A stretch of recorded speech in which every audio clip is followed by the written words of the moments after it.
एक तुंगभद्रा नदी के किनारे ब्राह्मण रहते थे, नाम था पंडित आत्मदेव शास्त्री। बड़ा भारी विद्वान ब्राह्मण था। उसकी पत्नी का नाम था श्रीमती धुंधुली देवी। बहुत खतरनाक पत्नी थी महाराज, परंतु संतान कोई नहीं। दुखी होके ब्राह्मण एक दिन तो आत्महत्या करने जंगल में चले गए, बिना संतान के बेकार जिंदगी। इतने में एक सन्यासी बाबा उन्हें मिल गए। महात्मा ने पूछ दिया, कथम रोदसी विप्रत्वम काते चिंता बलियसी। अरे ब्राह्मण, इस जंगल में तुम क्यों रो रहे हो, क्या कष्ट है तुम्हें? सहानुभूति संत ने दिखाई तो चरणों में गिर के पंडित जी बोले, किम ब्रवीमि ऋषे दुखम पूर्व पापेन संचितम। क्या कहूं महाराज, मेरे पूर्व जन्म के कोई पाप उदय हुए हैं। भगवान ने दिया सब कुछ है, पर संतान के बिना बेकार। महात्मा मन में मुस्कुराए। जंगल में एकांत में रो रहा था। मैंने सोचा ठाकुर जी की याद में रो रहा होगा तो उसको कोई रास्ता दिखा दूंगा, पर ये तो बेटा के लिए रोने बैठा है। तो महात्मा समझाने लगे, मुंचा ज्ञानम प्रजारूपम बलिष्ठा कर्मणो गति। ब्राह्मण देवता, कर्मों की गति बहुत बलवान होती है। जो प्रारब्ध में होगा वो मिलेगा, रोने से थोड़ी बेटा बेटी मिलेगा। इसलिए अज्ञानम मुंच, इस अज्ञान को तुम बिल्कुल मन से निकाल दो। बेटा होने से कोई सुखी होता पंडित जी? राजा सगर के 60,000 बच्चे हो गए थे, सबके सब नालायक। सबने जाकर के कपिल भगवान का अपमान कर दिया। उनकी दृष्टि से सबके सब भस्म हो गए। कई पीढ़ियों को लगातार तपस्या करनी पड़ी, तब जाकर के भगीरथ गंगा जी लेके आके उनका उद्धार किए। क्या सुख दिया माँ बाप को। इसलिए चक्कर में ज्यादा न पड़ो। सुखी होना चाहते हो तो सूत्र हम बताते हैं सुख का। क्या है महाराज? बोले, सन्यासे सर्वथा सुखम। सन्यासी बन जाओ, हमारे साथ चलो, फिर देखो जिंदगी का क्या आनंद है। सब संत सुखी विचरंत मई। हमारे साथ चलो, ये तो आनंद लेना है जिंदगी का। तो पंडित जी भी पढ़े लिखे तो थे ही। हाथ जोड़ के बोले, सुनो महाराज, तुम बाबा बैरागी क्या जानो, बेटे का सुख क्या होता है? महात्माओं का कोई जीवन है। पुत्रादि सुखहीनोयम संन्यासः शुष्क एवहि। न बेटा, न बेटी, न पत्नी, न परिवार, शुष्क जीवन, एकदम नीरस सूखा जीवन महात्माओं का होता है। बीमार दुखी पड़ जाए तो कोई पानी पिलाने वाला नहीं, कोई पूछने वाला नहीं, पड़े रहो। ऐसा जीवन हमको नहीं चाहिए महाराज। अरे गृहस्थ सरसो लोके पुत्र पौत्र समन्वितः। गृहस्थ जीवन का आनंद ही कुछ होता है। बस नाती पोताओं से भरा हुआ घर परिवार होना चाहिए, वो जिंदगी का आनंद ही कुछ होता है। जब छोटे छोटे बच्चे बाबा बाबा पापा पापा करके बोलते हैं गोद में, क्या बढ़िया रसगुल्ला जैसा रस कान में भरता है। आप क्या समझोगे इन बातों को? इसलिए मुझे प्रवचन न दो, बस आशीर्वाद दो कि मेरे घर में बेटा हो जाए, मेरी जिंदगी सफल हो जाए महाराज। बाबा जी समझ गए इस पर भयंकर भूत चढ़ा है बेटे का। भाई ये तो मेरे को ही उल्टा प्रवचन सुनाने लगा। तो बोले, सुनो पंडित जी, हम ज्योतिष के जानकार हैं और तुम्हारे भालाक्षर माने माचे की रेखा पढ़ करके ये गारंटी से कह सकते हैं, सप्त जन्मावधि तब पुत्रो नैव च नैव च। आज की छोड़ दो, 7 जन्म तक तुम्हें कोई संतान होने वाली नहीं है। इतना सुनते ही दुखी ब्राह्मण ने बड़ी जोर से धरती में सिर पटक दिया। महात्मा जी डर गए। अरे पंडित जी क्या कर रहे हो भैया, मर जाओगे। पंडित जी बोले, हम तो मरने के लिए ही आए हैं महाराज। आपने पूछा, मैंने अपनी पीड़ा बताई, मुझे लगा कि एक संत हैं तो मेरी पीड़ा दूर करेंगे। आपने तो मेरी पीड़ा को 7 गुना और बढ़ा दिया। मैं इसी जन्म के लिए रो रहा था, आपने 7 जन्म की सुना दी। अब मेरे ललाट में क्या, कपाल में क्या लिखा है मैं नहीं जानता, वो आप जानो। परंतु आपने मुझे बेटा नहीं दिया तो दोबारा सिर पटक के अपनी कपाल क्रिया यहीं कर लूंगा। आपको भी ब्रह्म हत्या लगेगी महाराज, याद रखना। अब बाबा जी की धड़कन तेज हो गई। हे भगवान, कछु लेना न देना, मगन रहना।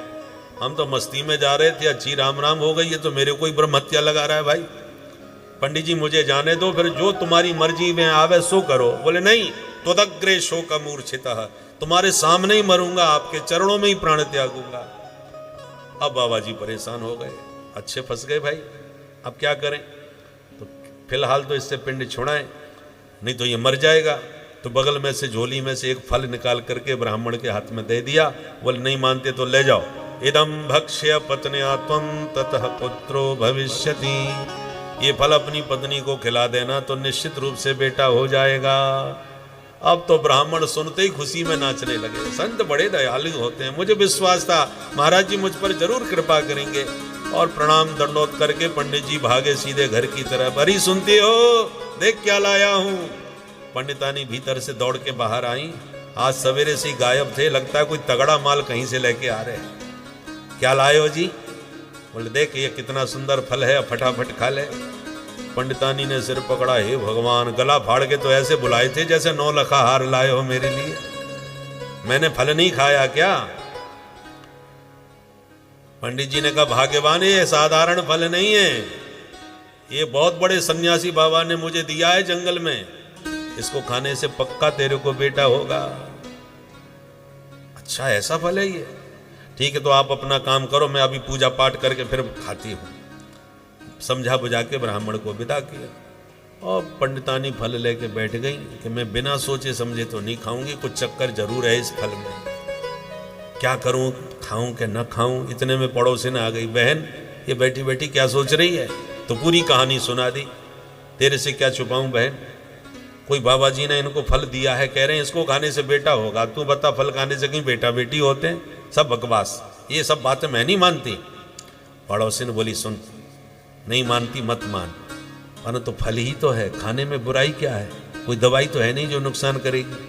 अरे होना होगा हो जाएगा, नहीं होना होगा नहीं होगा, तो इसमें सोच विचार ज्यादा मत कर। कभी कभी संतों का आशीर्वाद चमत्कारी होता है। अच्छा तो ठीक है मैं बहन खा तो लूंगी, पर मुझे डर बहुत लग रहा है। डरने की क्या बात है? बोले फल भक्षेण गर्भस्यात् गर्भेणोदर वृद्धता स्वल्प भक्षम ततो शक्ति गृह कार्यम कथम भवे। मैंने फल खा लिया, वो कहीं सचमुच में गर्भवती हो गई तो सबसे पहली समस्या है तो ये है कि मैं घर के काम ही नहीं कर पाऊंगी। मैंने सुना है ऐसा कि गर्भिणी स्त्री को ज़्यादा काम नहीं करना चाहिए। पड़ोसी ने बोली तो मत करना, आराम करना, काम करने के लिए तू अपनी ननद को बुला लेना, बड़ी होशियार है, सब संभाल लेगी। धुंधली बोली ननद का नाम मत लेना, वो माँ चोटी है, जब भी आती है कई माल घर से गायब हो जाता है, इससे अच्छा है कि मैं कोई नौकर चाकर रख के काम करवा लूंगी। अच्छा अच्छा ठीक है तो नौकर चाकर रख लेना, घर के काम तो होते रहेंगे पर फल तो खा ले। और बहन मैंने एक बात और सुनी है कि गर्भवती स्त्री भाग भी नहीं सकती। पड़ोसी ने बोली तो तुझे कहाँ भागना है, आराम कर। बोले बहन भागना तो नहीं है, पर भूकंप आ गया तो, घर में ही आग लग गई तो, दैवात घाटी ब्रजेत ग्रामे पलायत गर्भिणी कथम, मैं कैसे भाग पाऊंगी उस परिस्थिति में। पड़ोसी ने बोली भगवान से प्रार्थना कर, ऐसा कहीं कुछ नहीं होने वाला, कुछ महीनों की बात है बहन, भगवान का नाम लेके शुभ संकल्प कर और प्रेम से फल खा ले, सब ठीक हो जाएगा। अच्छा बहन एक बात और सुनी है मैंने। क्या? मैंने सुना है सुखदेव जी मैया के पेट में 12 साल तक रहे थे, सही बात है? पड़ोसी ने बोली सुनी तो मैंने भी है, सही होगी? धुंधली बोली हे भगवान तो मैं इतनी बड़ी रिस्क नहीं ले सकती, मेरा बच्चा कहीं 4-5 साल भी रह गया तो सुखवत निविशेत गर्भम तदा में मरणम भवे, ऐसा कुछ हुआ तो मैं तो जीते जी मर जाऊंगी। एवं कुतर्क योगेन तत्फलम नैव भक्षितम। सनकादिक कहते नारद जी उसने इतना कुतर्क कर डाला कि अंत में फैसला किया मैं अपने जीवन को खतरे में नहीं डालूंगी, मैं फल नहीं खाऊंगी। पड़ोसी ने बोली तेरी बुद्धि में जो आवे सो कर बहन, और यूं कह के चली गई। थोड़ी देर में इसकी छोटी बहन आ गई, सारी कहानी इसने उसको भी सुना दी। छोटी बहन यही चाहती थी इसके कोई बच्चा ना हो तो ये मेरा बेटा कहीं गोद ले ले तो सारा माल मुझे मिल जाए। वो अपनी जुगाड़ में थी, इसलिए उसने और माथा खराब कर दिया। अरे बहन तू पागल भई है, फल खाने से कहीं बेटा बेटी होते हैं, सब बकवास है। तुम्हारे पतिदेव को न जाने क्या बेटे का भूत चढ़ा हुआ है, दुनिया भर के बाबा बैरागियों के चक्कर में पड़ जाते हैं। एक काम कर, तुझे बेटा चाहिए? बोले हाँ बेटा तो चाहिए। तो सुन, पहले मेरे बहुत बच्चे हो चुके हैं, एक और होने वाला है तो अभी पेट में है। मैं अब की बार जो बच्चा होगा वो चुपचाप तुझे सौंप दूंगी, आज से तू उसे अपना ही समझ। तुझे बेटा मिल गया। रही बात इस फल की, तो जब से तेरे बच्चा नहीं हुआ वैसी तेरी गाय के भी कोई बछड़ा नहीं हुआ, कितने साल से बंधी पड़ी है, तो उसी को खिला दो। देखे बाबा जी के फल में कितनी दमखम है वो भी समझ में आ जाएगी। तो बाबा के फल की भी परीक्षा हो जाएगी और तुझे बेटा भी मिल जाएगा। हम में तुम में क्या अंतर। धुंधली बोली, वाह बहन, बहन हो तो तेरी जैसी, 1 मिनट में मेरी सारी समस्या खत्म कर दी तूने। तो चुपचाप गाय को फल खिला दिया और पंडित जी से कह दिया, महाराज मैंने फल खाया है, तब से बहुत फायदा हो रहा है। पंडित जी भी खुशी के मारे एक एक दिन गिनने लगे। समय पाकर के छोटी बहन के जब बेटा हुआ, उसने रात में धुंधली को दे दिया। धुंधली ने उसे अपना कह करके पतिदेव को दिखा दिया।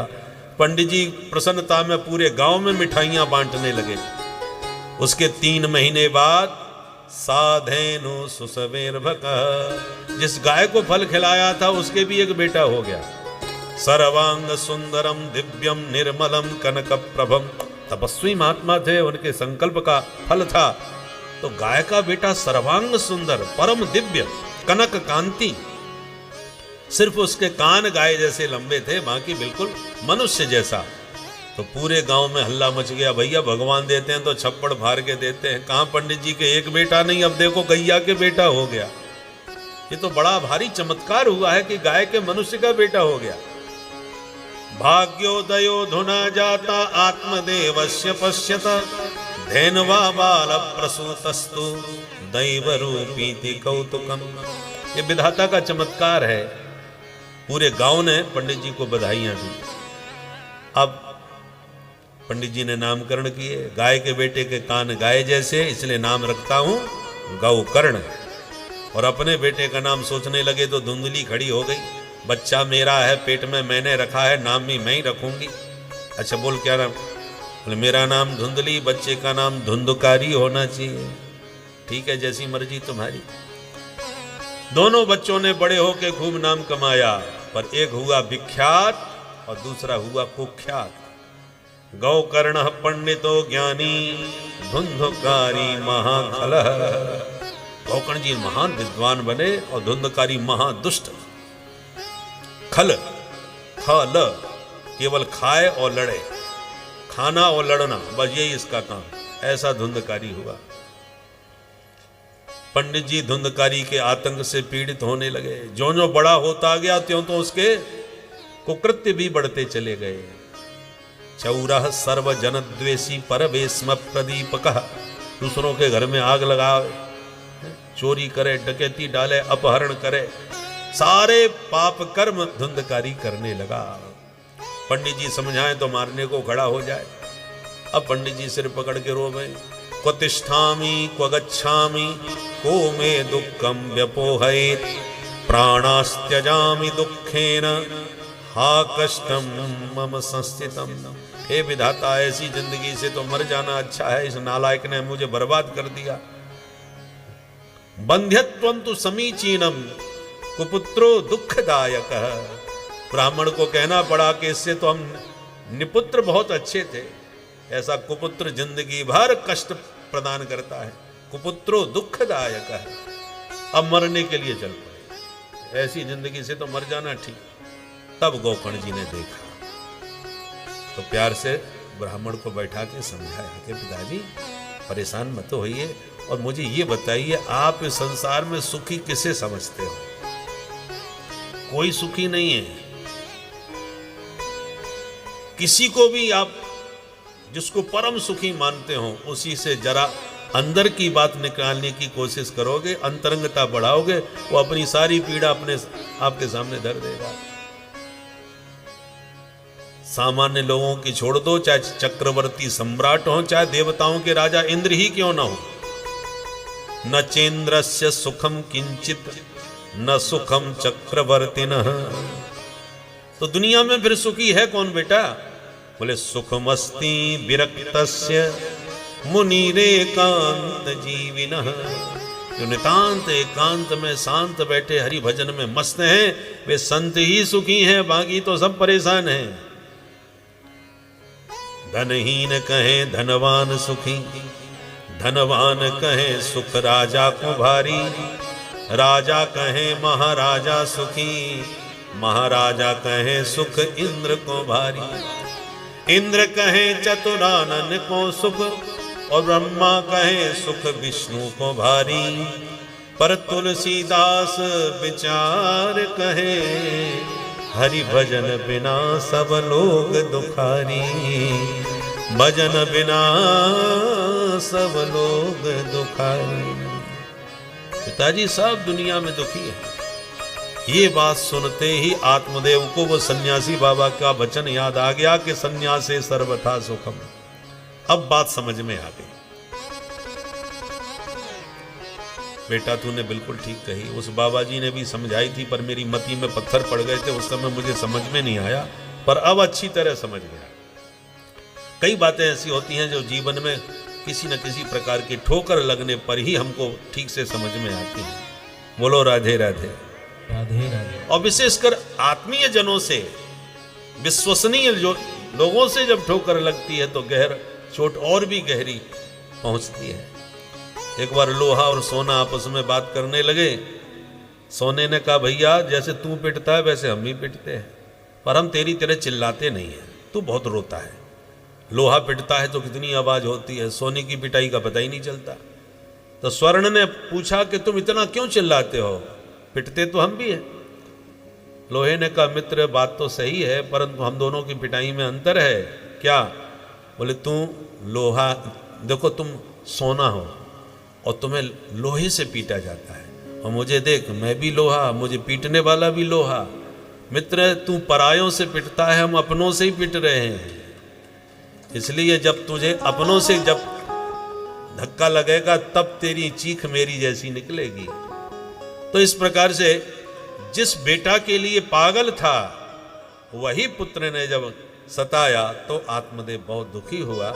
और गौकर्ण जी ने फिर कहा कि पिताजी संसार में देखो सब एक दूसरे को सुखी समझ रहे हैं, कोई नहीं। इसलिए गीता में भगवान कहते हैं दुखालयम अशाश्वतम, ये अशाश्वत जगत दुख का आलय है। जैसे भोजनालय, विद्यालय, औषधालय, पुस्तकालय, सबके अलग अलग आलय हैं। तो संसार को क्या नाम दिया? बोले दुखालयम, ये दुख का आलय है। सुखी कोई नहीं, सुख की भ्रांति है, सुखी कोई नहीं। आप कोई भोजनालय में जाके कहे हमें लघु सिद्धांत कौमुदी दे दो भैया, हमें पढ़ने का मन हो रहा है। अरे कौमुदी का काम भोजनालय में क्या? और पुस्तकालय में जाके कहो बड़ी भूख लगी है, कोई चाय समोसा जो हो कुछ खिलाओ पिलाओ। तो पुस्तकालय में भोजनालय का क्या काम? सबके अलग अलग आलय हैं। ऐसे ही दुखालय में तुम सुख ढूंढने जाओगे, केवल मृग मरीचिका का भ्रम है। जैसे पानी दिखता जरूर है, कहाँ? सड़क पर बीच दोपहरी में धूप में चलो, दूर से देखो तो सड़क पर पानी भरा नजर आएगा, पर पानी की बूंद नहीं होती। केवल ये सूर्य की किरणों का भ्रम होता है जो पानी जैसा दिखता है, जिसको मृग मरीचिका कहते हैं, पानी नहीं होता। ऐसे ही संसार में सुख की भ्रांति है कि ये मिल जाए तो मैं परम सुखी हो जाऊं। बच्चे थे तब कहते बस ये परीक्षा पास और हो जाए सो ही आनंद आ गया। अब परीक्षा पास करते करते कई परीक्षाएं पास हो गई, आनंद आ गया। बोले महाराज नौकरी चाकरी और लग जाए तब आनंद आवे। चलो नौकरी लग गई, आनंद आ गया। बोले महाराज अब विवाह शादी और हो जाए, विवाह हो गया। महाराज अब बच्चे और हो जाएं, 5 साल हो गए बच्चा नहीं हुआ, बच्चा हो गया। माने जिंदगी भर का पूरा सफर आप देखिएगा, ये मिल जाए तो सुखी हो जाऊं, ऐसा हो जाए तो सुखी हो जाऊं, पर जीवन में पूर्णतः सुख का अनुभव नहीं कर पाता, बस भागता रहता है। सुख का पीछा तो करता है। जैसे सड़क पर गाड़ी दौड़ाते जाओ तो पानी दिखता जाएगा परंतु मिलेगा नहीं, केवल दिखेगा, प्राप्त नहीं हो, वो प्यास नहीं बुझा सकता तुम्हारी। ऐसे ही संसार में सुख दिखता है, सुख की भ्रांति है, और हम उस सुख को पाने के लिए जिंदगी भर दौड़ते रहते हैं, पर जीवन में कभी विश्राम नहीं मिलता, सुख नहीं मिलता। गोस्वामी जी ने रामचरितमानस लिख करके कहा पायो परम विश्राम, राम नाम से का गान करके मुझे पूर्ण विश्राम आज प्राप्त हुआ है। हनुमंतलाल जी ने लंका की लंबी चौड़ी यात्रा करी है, मेनक पर्वत ने कहा आओ थोड़ा विश्राम कर लो भाई, लंबी यात्रा है आपकी। हनुमान जी ने हाथ जोड़ लिए, राम काज कीने बिनु मोय कहाँ विश्राम, मुझे आराम नहीं है, भागते रहे। परंतु जब विभीषण जी से भगवत चर्चा प्रारंभ हुई लंका में पहुंच करके, तब हनुमान जी को परम विश्राम प्राप्त हो गया है। पावा अनिर्वाच्य विश्रामा, हनुमंतलाल जी को विश्राम कब मिला? जब भगवत चर्चा में मन उनका डूबा। तो मन को विश्राम भगवान के चरणों में ही प्राप्त होगा। इसलिए कितना भी वैभव इकट्ठा हो जाए, चाहे जितनी प्रतिष्ठा बन जाए, पर जब तक चित्त भगवान के चरणों में नहीं लगेगा तब तक आपको जीवन में विश्राम प्राप्त नहीं हो सकता। सुख की भ्रांति भले ही हो जाए। ऐसे न गोकर्ण जी ने अपने पिताजी को समझाया। गोकर्ण की बातों से प्रभावित हो गए आत्मदेव और बोले, बेटा मन तो लगता ही नहीं भजन में, क्या करूं मैं। तब गोकर्ण जी ने 2 श्लोकों में सारे शास्त्रों का सार निकाल करके सूत्र रूप में दे दिया। इसको कहते हैं गोकर्ण गीता। केवल 2 श्लोकों में, बड़े ध्यान से सुने। देहिस्थिमां सरुधरे भीमतिं त्यजत्वं जाया सुतादिषु सदा ममतां विमुञ्च पश्यानिशं जगदिदं क्षणभङ्गनिष्ठं वैराग्यरागरसिको भवभक्तिनिष्ठः धर्मं भजस्व सततं त्यज लोकधर्मान् सेवस्व साधु पुरुषान् जहि कामतृष्णान् अन्यस्य दोष गुण चिंतनमाशु मुक्त्वा सेवा कथा रसमहो नितरां पिबध्वम्। गोकर्ण जी कहते हैं, पिताजी हम समस्त जगत के जीव 2 रस्सियों में बंधे हुए हैं। उन रस्सियों के नाम है अहमता और ममता। देहेस्थि मांस रुधरे अभिमतिम त्यज। पहली आसक्ति देह में होती है, इसी को कहते हैं अहमता। मैं मोटा हो गया, मैं पतला हो गया, मैं काला हो गया, मैं गोरा हो गया। तो ये मैं का व्यवहार शरीर में जो होता है ये बंधन है। तुम शरीर नहीं हो, ये शरीर तुम्हारा है। तुम इस शरीर में बैठे हुए अविनाशी आत्मा हो। तो देह में अत्यधिक आसक्ति हो जाना, इसको अहमता कहते हैं। और दूसरी रस्सी है ममता, ये मेरा है। पुत्र पत्नी परिवार ये सब मेरा है। जिसमें मेरापन है ये इसको ममता कहते हैं। तो अहमता और ममता ये 2 बंधन हैं जो जीव को जगत में बांध देते हैं। तो देहिस्थि मांस रुधिरे अभिमतिम त्यज। देह से वैराग्य कैसे होगा? जब देह के भीतर झांकने लग जाओगे। 7 धातुओं से बना हुआ यह शरीर है। अस्ति स्तंभम स्नायुबद्धम मांस शोणित लेपितम चरमा वनद्धम दुर्गंधम पात्रम मूत्रपुरी सयो। ये शरीर की संरचना है। जैसे हम बिल्डिंग बनाते हैं, मोटे मोटे सरिया लगा करके बढ़िया इसमें गारा भर करके और दीवारें खड़ी करके अंत में सीमेंट से सारा मटेरियल ढांक देते हैं और वे डेंटिंग पेंटिंग करके चमका देते हैं। ऐसी विधाता ने हड्डियों के सरिये डाल दिए मोटे मोटे और इसमें मांस मज्जा रक्त आदि का गारा बना करके भर दिया और नसों की उसको उससे बांध दिया सबको, और अंत में सब करके फिर चमड़ी की इसमें सीमेंट लगा करके ढक दिया। और सीमेंट हटे तब अंदर के मटेरियल का पता चले कि ये कितना सुंदर है, बाहर से सुंदर चमक लग रही है। ऐसे ही ये शरीर चमड़ी से ढका हुआ है, इसलिए ठीक ठाक है। काला गोरा रंग करके डेंटिंग पेंटिंग करके चमका दी, नेक कहीं गिर गए, फिसल गए, हाथ पैर टूट गए और भीतर का मटेरियल बाहर आ जाए तब पता चलता है ये शरीर क्या काय से बना है, कैसे भरा हुआ है। इसलिए इस शरीर में बहुत आसक्ति मत रखो, क्योंकि ये शाश्वत रहने वाला नहीं है। एक ना एक दिन मकान बिल्डिंग कितनी भी मजबूत बढ़िया हो, एक दिन खंडर हो करके खत्म हो जाती है, नष्ट होती है। और दूसरी बात, ममताम विमुंच। ये संसार के सफर में जितने भी नाते रिश्तेदार हैं सहयात्री की तरह मिलते हैं। चाहे प्लेन में जाओ चाहे ट्रेन में जाओ, यात्री साथी मिल जाते हैं तो कभी कभी किसी से बहुत घनिष्ठता उड़ जाती है और कभी किसी से ठन भी जाती है। परंतु चाहे अच्छे यात्री हों चाहे बुरे यात्री हों, अंत में उन यात्रियों को छोड़ के आप अपने घर चले जाओगे, वो अपने घर जाएंगे। जितने समय तक का सफर चल रहा है जरा अच्छे मिलजुल करके मस्ती से सफर करो, उनसे लड़ाई झगड़ा करके व्रत में टेंशन मत लो, क्योंकि आपका सफर शाश्वत नहीं है जो हमेशा उन्हीं के साथ आप चलते रहोगे। उसी प्रकार संसार माने संसरती, सरकता जा रहा है, और इस संसार के सफर में हम और आप भी चल रहे हैं। अब पत्नी पुत्र परिवार बच्चे नाती पोता ये सब क्या है, ये हमारे सहयात्री हैं। पुराने यात्री उतरते जाते हैं, नए नए यात्री आते जाते हैं, और ट्रेन आगे बढ़ती जाती है।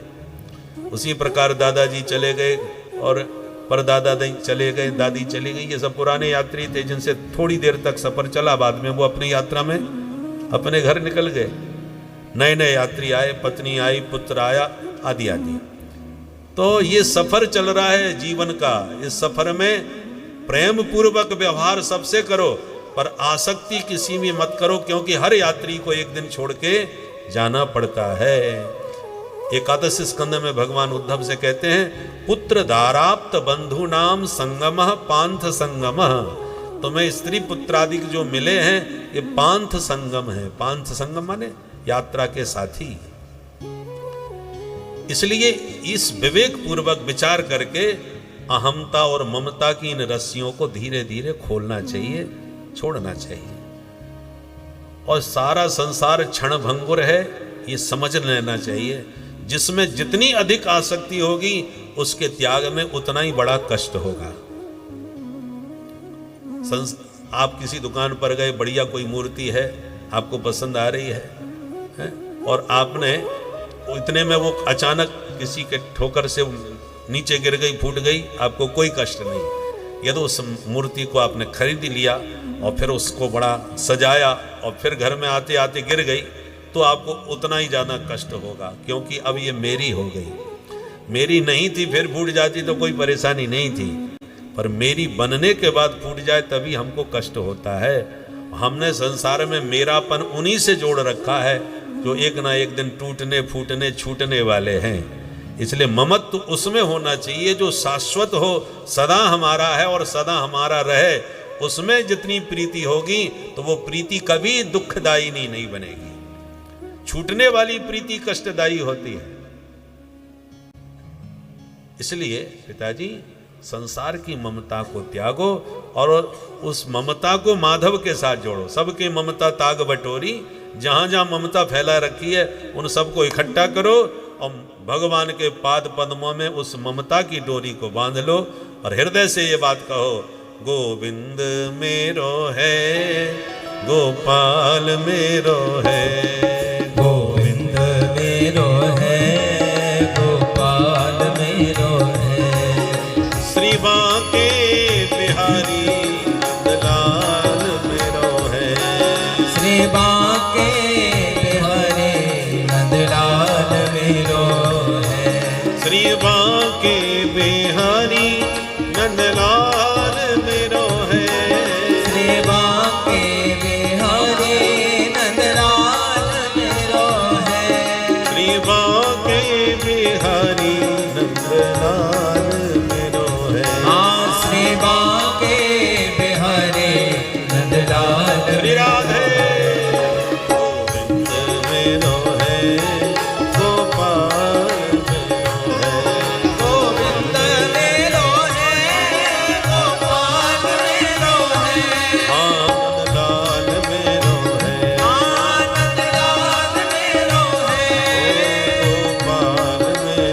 गोपाल मेरो तो मेरा कौन है? यदि नश्वर वस्तु को मेरा मानोगे तो कष्ट उतना ही आएगा, और जो अविनाशी है उसमें यदि प्रीति होगी तो वो प्रीति आपकी शाश्वत होगी, सदा सुखदायिनी होगी। एक एक सूत्र गौकर्ण का आत्मदेव के हृदय में उतर गया और कहा, पिताजी अन्यस्य दोष गुण चिंतन माशु मुक्त्वा, दूसरों का गुण और दोष देखना बिल्कुल छोड़ दो। भाई दोष मत देखो ये तो ठीक है, गुण देखने में क्या बुराई है? गौकर्ण जी कहते हैं गुण देखोगे तो उसमें आसक्ति बढ़ेगी और दोष देखोगे तो उससे नफरत करोगे। न तो आसक्ति ठीक है न घृणा ठीक है। इसलिए गुण दोष किसी का मत देखो। किसी में गुण दिखाई पड़ता है तो क्या करें कि भगवान ने कृपा करके किसी को गुण दिया है। दाता एक राम, भिखारी सारी दुनिया। देने वाले वही हैं, किसी को कुछ दिया किसी को कुछ दिया। तो किसी में कुछ विशेषता नजर आती है तो उसे भगवान का दिया हुआ प्रसाद रूप में देखो। बल्ब कहता है देखो मेरा प्रकाश, पंखा कहता है देखो मेरी हवा, हीटर कहता है देखो मेरी गर्मी।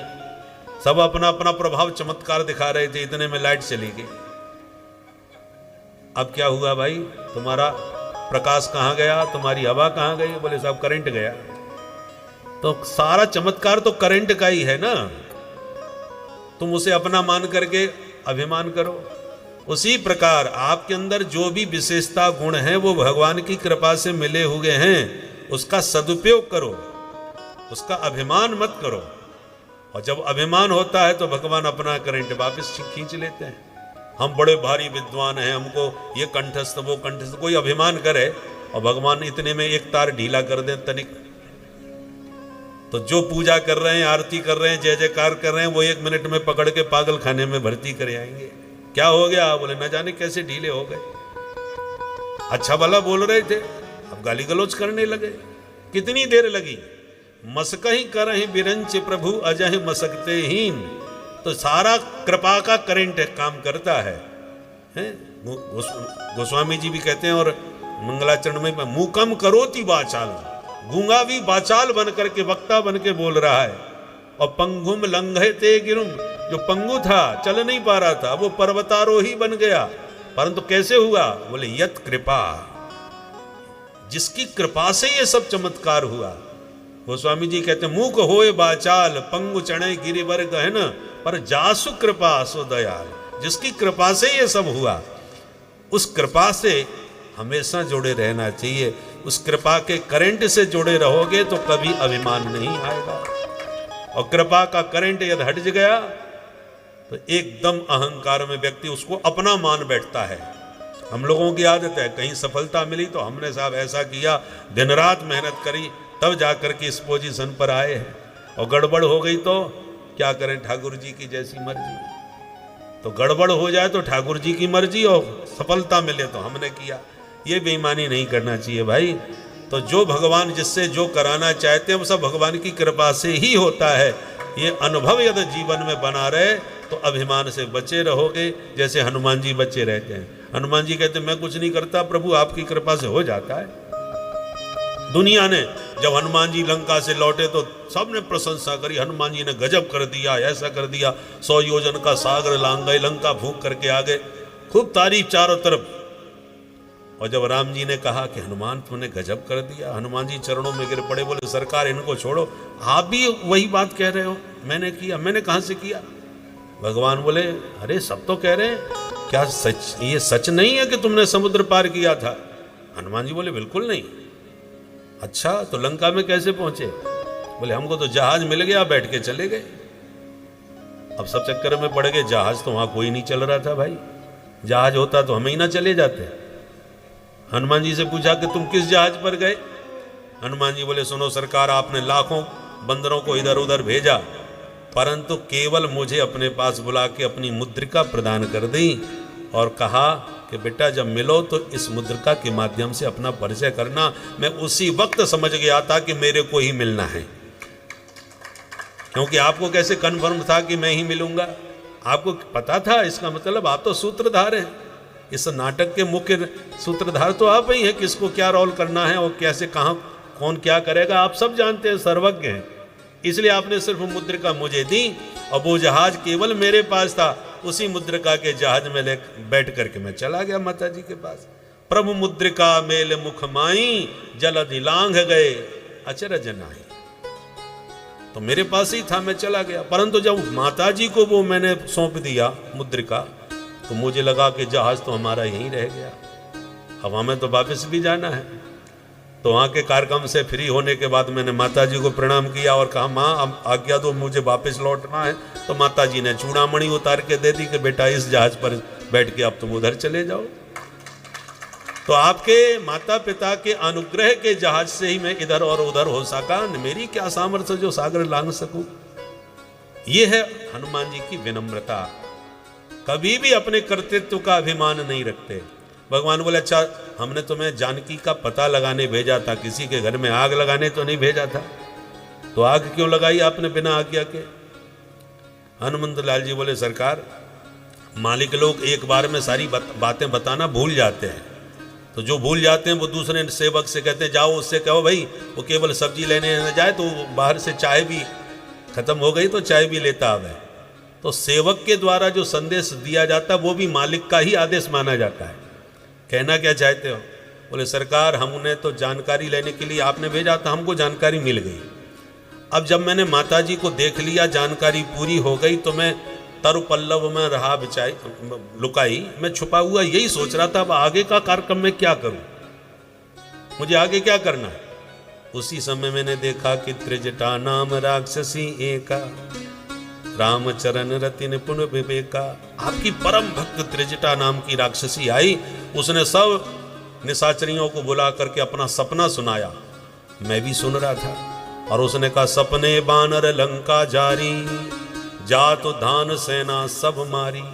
मेरे कान खड़े हो गए, इसका मतलब आगे का कार्यक्रम हमको मिल गया कि आगे हमको क्या करना है।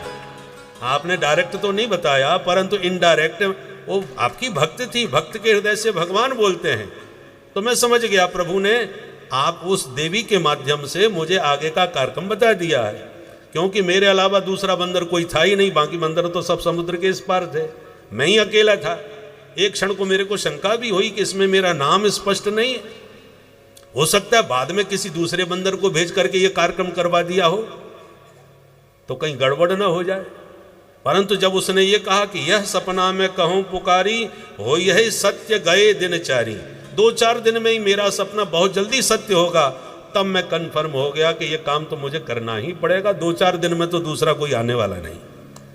फिर भी 99% तो कन्फर्म था, पर 1% फिर भी मन में दुविधा थी, ये काम मैं करूं या न करूं, क्योंकि नाम मेरा स्पष्ट नहीं था। 100% कब कन्फर्म हुआ? जब रावण ने बंधक बना के मेरी पूंछ में आग लगवा दी। हमने कि अब हम करें ना करें, करना ही पड़ेगा, क्योंकि जबरदस्ती हमने किसी से माचिस नहीं मांगी, हमने किसी से तेल कपड़ा घी कुछ नहीं मांगा, हम तो शांति से बंधे खड़े थे। उन्होंने ही पूरे नगर का कपड़ा मेरे पूंछ में लपेट दिया, पूरे शहर का जितना भी घी तेल था सब मेरी पूंछ पर पटक दिया। रहा न नगर बसन घृत तेला, घर में माने किसी के घर बचा नहीं, सारे कपड़े लत्ते सब मेरे पूंछ पे पटक दिए, बांध दिए, और उन्होंने अपने हाथ से उसमें तिल्ली मारी, माने आग लगाई। अब सरकार आप बताओ, किसी बंदर को पकड़ के पूंछ में आग लगाओ तो वो शांति से जलेगा क्या? मेरी पूंछ में आग लगी, मैं तो प्राण बचाने के लिए भागा इधर से उधर, और पूंछ की आग अपने आप ही फैलती चली गई। तो लंका का ही तेल, लंका के ही कपड़े, लंका की ही आग और लंका ही जल गई। पूंछ जलने का नंबर आया तब तक तो हम समुद्र में कूद पड़े, पूंछ का तो बाल बांका भी नहीं हुआ। तो सरकार करने कराने वाले सब आप ही हो, और प्रेरक रघुवंश विभूषण आपने ही उनको प्रेरणा दे करके ये सब करवाया, और पूरा श्रेय मुझे आप दे रहे हैं कि मैंने सब कर दिया। मेरा आपकी कृपा से सब काम हो रहा है, करने कराने वाले प्रभु आप हैं। ये जो विचार है, ये विचार व्यक्ति को कर्तृत्व अभिमान से शून्य रखता है। हनुमान जी की यही विशेषता है। बड़े बड़े कार्य सब करते हैं परंतु करने का अभिमान किंचित भी नहीं रखते। तो सब ये विचार जब अन्यस्य दोष गुण चिंतन माशु मुक्ता, गोकर्ण जी कहते हैं इसलिए किसी में कोई विशेषता है तो समझ लो भगवान ने उसको निमित्त बना करके ये काम उसे करवाया है। प्रेमास्पद प्रभु बनने चाहिए, व्यक्ति विशेष नहीं तो उसमें आसक्ति बढ़ जाएगी। इसलिए गुण दोष किसी का मत देखो।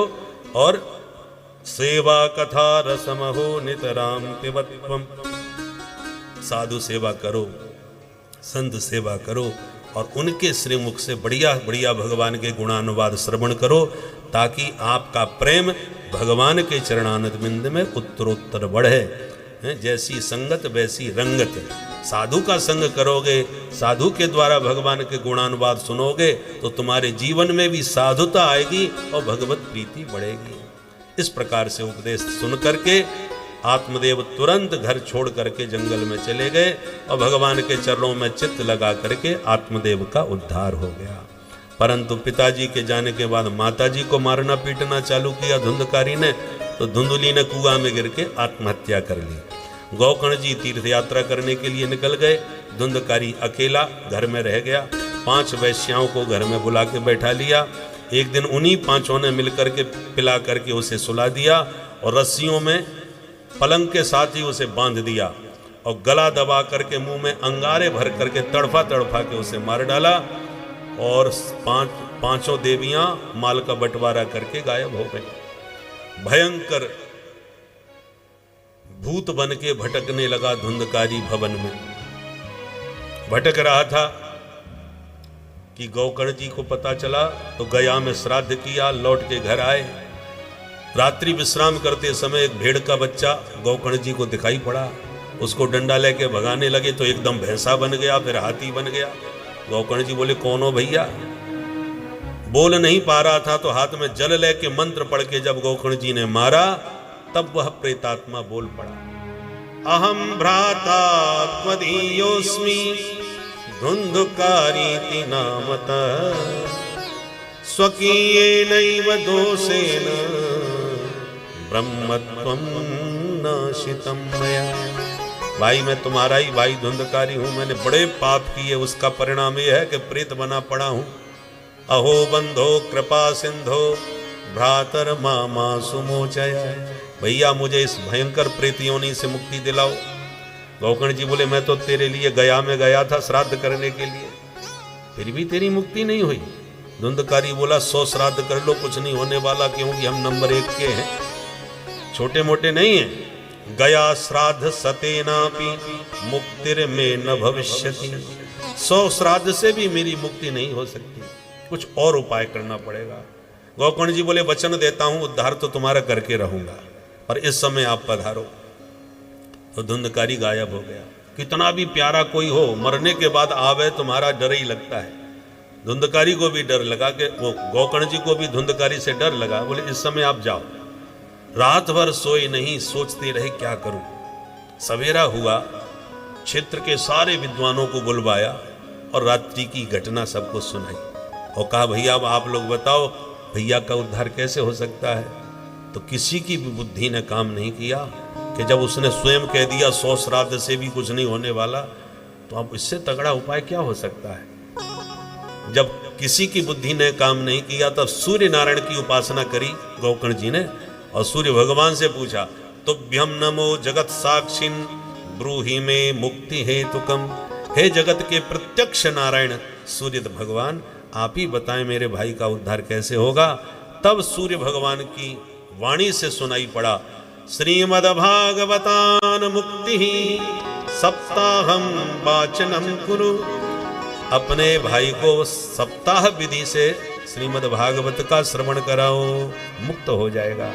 ये वचन सुन के गौकर्ण जी बड़े प्रसन्न हो गए और स्वयं विद्वान थे गौकर्ण जी। व्यासपीठ पर स्वयं विराजमान होकर के भागवत कहने का निर्णय लिया। हजारों श्रोता उनकी कथा सुनने के लिए पधारे। तो धुंधकारी भी आया और 7 गांठ के पोले बांस में घुस करके कथा सुनने लगा। भूत प्रेतों का शरीर वायु प्रधान होता है, तो वो एक जगह ठहर नहीं सकते, हवा के झोंके से चले जाते हैं इधर से उधर। इसलिए पोले बांस में प्रविष्ट होकर के धुंधकारी ने भी कथा सुनी। एक एक दिन की कथा से एक एक बांस की ग्रंथि चटकती चली गई और 7 दिन में 7 ग्रंथियों का भेदन करके सप्ताह संपन्न होते ही दिव्य रूप धरो जातः तुलसी दाम मंडित। दिव्य चतुर्भुज रूप में धुंधकारी ने प्रकट होकर के व्यासपीठ को प्रणाम किया। बोल भागवत भगवान की जय। धन्या भागवती वार्ता प्रेत पीड़ा विनाशिनी। धन्य है ये मंगलमयी भागवत की कथा जिसने मुझ जैसे महापापी प्रेत को भी आज पावन बना दिया। स्तुति गाई, महिमा गाई भागवत की धुंधकारी ने। एक अलौकिक विमान आकाश मंडल से आया। भगवान के पार्षदों ने हाथ पकड़ के धुंधकारी को उसमें बैठाया, ले जाने लगे तो गोकर्ण जी बोले 1 मिनट भैया, हमारी भी सुनते जाओ। क्या? अत्रैव बहवः सन्ति श्रोतारो मम निर्मलाः। यहाँ एक से एक सुंदर पवित्र श्रोता बैठे हैं, और इन सबके लिए कोई विमान नहीं, आप एक ही विमान क्यों लाए? कथा तो वही थी जो धुंधकारी ने सुनी, वो इन सब ने भी सुनी थी। भगवान के पार्षदों ने कहा, श्रवणम तु कृतम सर्वैः न तथा मननम कृतम, श्रवणस्य विभेदेन फलभेदोत्र संस्थितः। कथा निश्चित रूप से सबने सुनी, पर उसका मनन चिंतन निधिध्यासन किसी ने नहीं किया। जिस विधि से धुंधकारी सुन रहा था और सुनते हुए अपने पापों का प्रायश्चित ग्लानिवश कर रहा था कि मैंने कैसे कैसे कुकृत्य किए हैं, और जो सुन रहा था उसको आत्मसात करके हृदयंगम कर रहा था, उसको जीवन में उतारने का व्रत ले रहा था, तो और मुक्ति की कामना उसके भीतर थी। बाकी सबको मुक्ति की भावना ही नहीं थी। बहुत से लोग कथा सुनने के लिए, कोई व्यवहार में निभाने के लिए आते हैं, कुछ थोड़ा सा आराम करने के लिए आते हैं, तो सबके उद्देश्य अलग अलग होते हैं। कल्याण की कामना ही जब नहीं है, तो जब तक कामना नहीं होगी तब तक उसकी पूर्ति कैसे होगी? इसलिए ये कल्प वृक्ष है, जैसा आप मनोरथ करोगे वैसे उसका परिणाम भी पाओगे। ऐसा कह करके धुंधकारी को लेकर चला गया विमान। श्रोता सब उदास हो गए। गोकर्ण जी बोले, ये दास बैठा है, उदास मत होइए, हम दोबारा कथा कहेंगे। तब अगले महीने में गोकर्ण जी ने पुनः आयोजन किया, और दूसरी कथा जब दत्त चित्त होकर के सभी श्रोताओं ने शांतिपूर्वक श्रवण करी, तो कथा के विराम में जितने श्रोता उतने विमान आकाश मंडल से प्रकट हो गए, और साक्षात भगवान ने प्रकट होकर के गोकर्ण को उठा के अपने हृदय से लगा लिया। बोल भागवत भगवान की जय। और जैसे राम जी अवधपुर वासियों को साथ में लेके साकेत गए थे, अयोध्या वासिना पूर्वम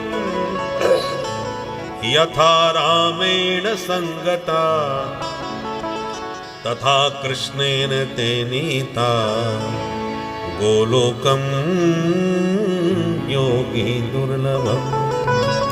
तो जैसे राम जी प्रजा सहित रघुवंश मुनि गए थे अपने साकेत धाम, ऐसे ही सभी श्रोता समुदाय के साथ गोकर्ण जी भी भगवान के परम पद को प्राप्त हो गए।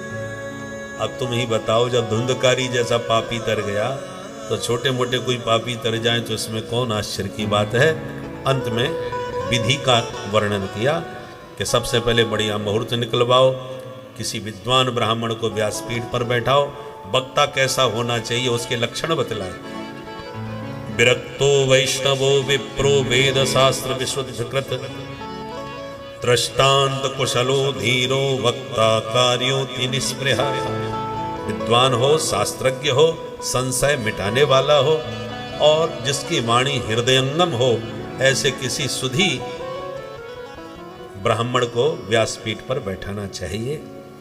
ब्राह्मण जब व्यासपीठ पर बैठ जाए तो सुख रूप प्रबोधज्ञ उसे साक्षात सुखदेव के रूप में ही देखे, उसी भाव से उसका पूजन अर्चन करे, और उसी भाव से उसकी वाणी का श्रवण करे, तभी श्रोता का मंगल होगा।